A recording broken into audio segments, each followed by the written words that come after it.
بسم اللہ الرحمن الرحیم۔ السلام علیکم ورحمۃ اللہ وبرکاتہ۔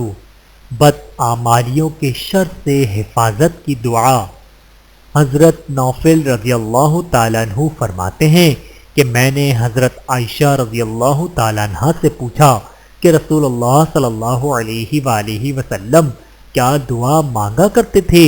انہوں نے جواب دیا کہ آپ صلی اللہ علیہ وآلہ وسلم یہ دعا مانگا کرتے تھے: اللہم انی اعوذ بک من شر ما عملت ومن شر ما لم اعمل۔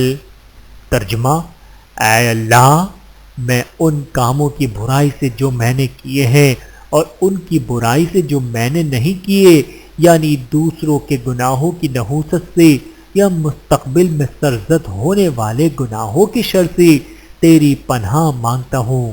بحوالہ صحیح مسلم، حدیث نمبر 2716۔ اللہ تعالی ہم سب کو احادیث مبارکہ پہ عمل کرنے کی توفیق عطا فرمائے، آمین ثم آمین۔